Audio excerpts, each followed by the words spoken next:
The Tale of the Trader and the Jinni. It is related, O auspicious king, that there was a merchant of the merchants who had much wealth, and business in various cities. Now on a day he mounted horse and went forth to recover monies in certain towns, and the heat sore oppressed him. So he sat beneath a tree, and putting his hand into his saddle bags, took thence some broken bread and dried dates, and began to break his fast. When he had ended eating the dates, he threw away the stones with force, and lo!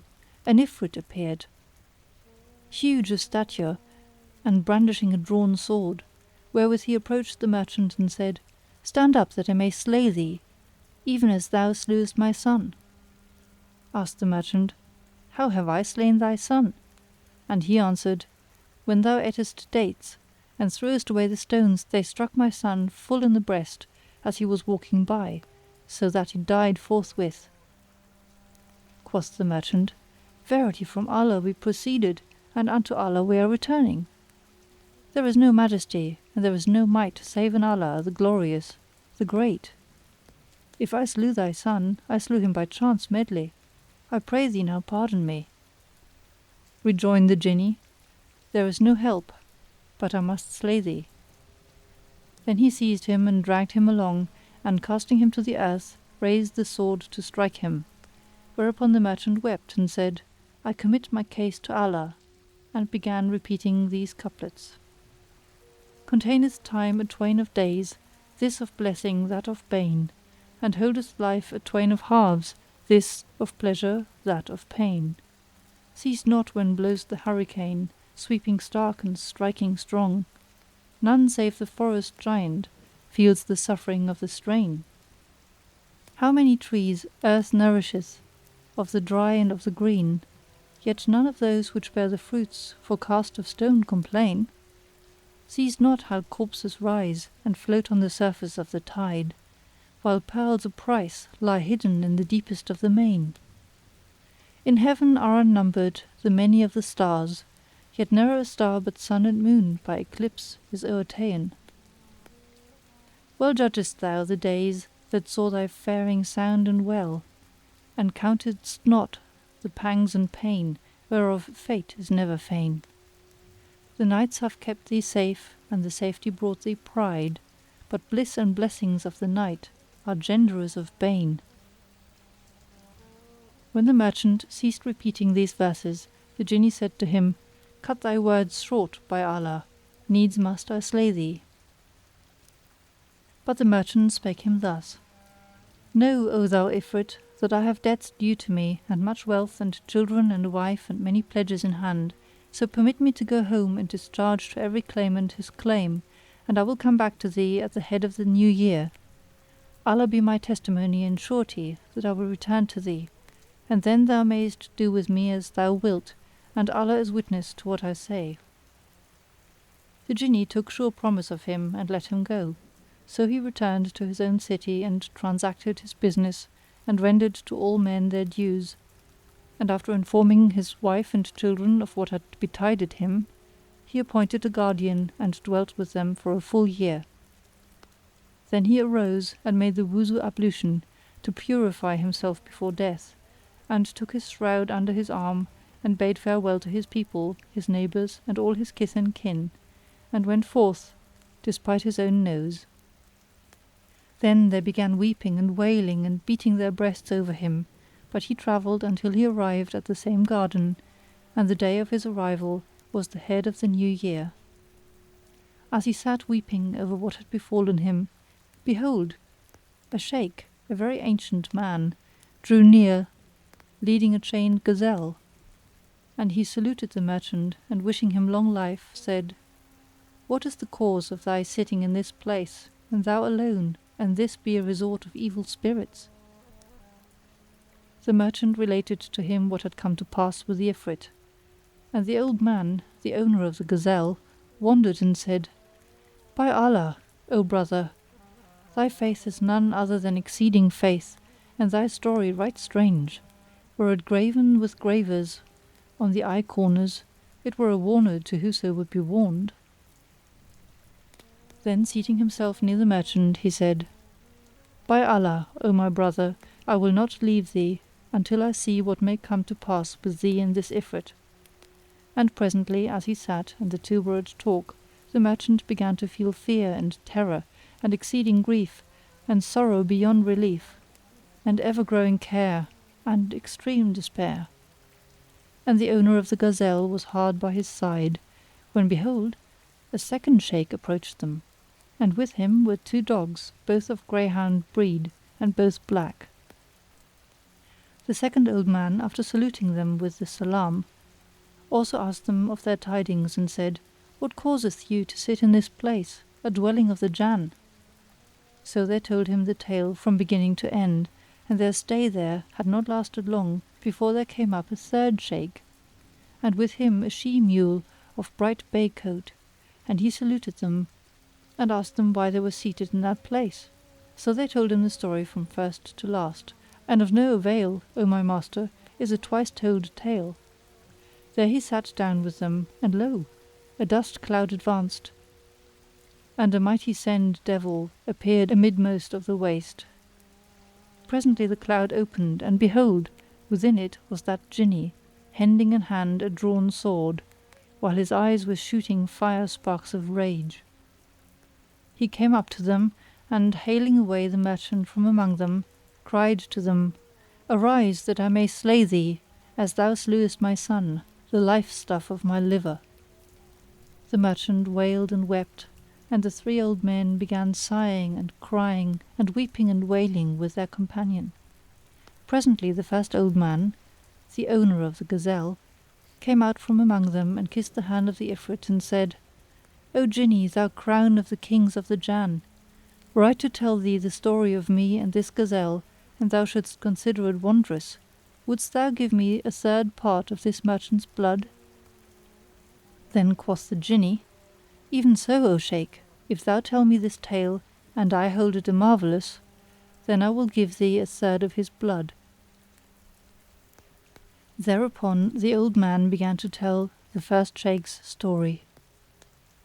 "Know, O Jinni, that this gazelle is the daughter of my paternal uncle, my own flesh and blood, and I married her when she was a young maid, and I lived with her well nigh 30 years, yet was I not blessed with issue by her. So I took me a concubine, who brought to me the boon of a male child, fair as the full moon, with eyes of lovely shine and eyebrows which formed one line, and limbs of perfect design. Little by little he grew in stature and waxed tall, and when he was a lad 15 years old, it became needful I should journey to certain cities, and I travelled with great store of goods. But the daughter of my uncle, this gazelle, had learned gramarye and egromancy and clerkly craft from her childhood, so she bewitched that son of mine to a calf, and my handmaid, his mother, to a heifer, and made them over to the herdsman's care. Now when I returned after a long time from my journey, and asked for my son and his mother, she answered me, saying, Thy slave girl is dead, and thy son hath fled, and I know not whither he is sped. So I remained for a whole year with grieving heart and streaming eyes, until the time came for the great festival of Allah. Then sent I to my herdsman, bidding him choose for me a fat heifer, and he brought me one which was the damsel, my handmaid, whom this gazelle had ensorcelled. I tucked up my sleeves and skirt and, taking a knife, proceeded to cut her throat, but she lowed aloud and wept bitter tears. Thereat I marvelled and pity seized me, and I held my hand, saying to the herd, Bring me other than this. Then cried my cousin, Slay her, for I have not a fatter nor a fairer. Once more I went forward to sacrifice her, but she again lowed aloud, upon which in ruth I refrained, and commanded the herdsman to slay her and flay her. He killed her and skinned her, but found in her neither fat nor flesh, only hide and bone, and I repented when penitence availed me naught. I gave her to the herdsman and said to him, Fetch me a fat calf. So he brought my son ensorcelled. When the calf saw me, he broke his tether and ran to me, and fawned upon me and wailed and shed tears, so that I took pity on him and said to the herdsman, "Bring me a heifer, and let this calf go." Thereupon my cousin, this gazelle, called aloud at me, saying, "Needs must thou kill this calf. This is a holy day and a blessed, whereon naught is slain save what be perfect pure, and we have not amongst our calves any fatter or fairer than this." Quoth I, "Look thou upon the condition of the heifer which I slaughtered at thy bidding, and how we turned from her in disappointment, and she profited us on no wise. And I repent with an exceeding repentance of having killed her, so this time I will not obey thy bidding for the sacrifice of this calf." Quoth she, "By Allah the Most Great, the Compassionating, the Compassionate! There is no help for it. Thou must kill him on this holy day, and if thou kill him not, to me thou art no man, and I to thee am no wife." Now when I heard those hard words, not knowing her object, I went up to the calf, knife in hand.—And Shahrazad perceived the dawn of day and ceased to say her permitted say. Then quoth her sister to her, "How fair is thy tale, and how grateful, and how sweet and how tasteful!" And Shahrazad answered her, "What is this to that I could tell thee on the coming night, were I to live and the King would spare me?" Then said the King to himself, "By Allah, I will not slay her until I shall have heard the rest of her tale." So they slept the rest of that night in mutual embrace till day fully brake. Then the King went forth to his audience hall, and the Wazir went up with his daughter's shroud under his arm. The King issued his orders and promoted this and deposed that until the end of the day, and he told the Wazir no whit of what had happened. But the Minister wondered thereat with exceeding wonder, and when the court broke up, King Shahryar entered his palace. When it was the second night, said Dunyazad to her sister Shahrazad, "O my sister, finish for us that story of the merchant and the Jinni." And she answered, "With joy and goodly gree, if the King permit me." Then quoth the King, "Tell thy tale," and Shahrazad began in these words: It hath reached me, O auspicious King and heaven directed ruler, that when the merchant purposed the sacrifice of the calf, but saw it weeping, his heart relented and he said to the herdsman, "Keep the calf among my cattle." All this the old Shaykh told the Jinni, who marvelled much at these strange words. Then the owner of the gazelle continued, "O Lord of the Kings of the Jann, this much took place and my uncle's daughter, this gazelle, looked on and saw it, and said, 'Butcher me this calf, for surely it is a fat one.' But I bade the herdsman take it away and he took it, and turned his face homewards. On the next day, as I was sitting in my own house, lo, the herdsman came and, standing before me, said, 'O my master, I will tell thee a thing which shall gladden thy soul and shall gain me the gift of good tidings.' I answered, 'Even so.' Then said he, 'O merchant, I have a daughter and she learned magic in her childhood from an old woman who lived with us. Yesterday, when thou gavest me the calf, I went into the house to her and she looked upon it and veiled her face, then she wept and laughed alternately, and at last she said, 'O my father, hath mine honour become so cheap to thee that thou bringest in to me strange men?' I asked her, 'Where be these strange men, and why wast thou laughing and crying?' And she answered, 'Of a truth this calf which is with thee is the son of our master, the merchant, but he is ensorcelled by his stepdame who bewitched both him and his mother. Such is the cause of my laughing. Now the reason of his weeping is his mother, for that his father slew her unawares.' Then I marvelled at this with exceeding marvel and hardly made sure that day had dawned before I came to tell thee. When I heard, O Jinni, my herdsman's words, I went out with him, and I was drunken without wine from the excess of joy and gladness which came upon me until I reached his house.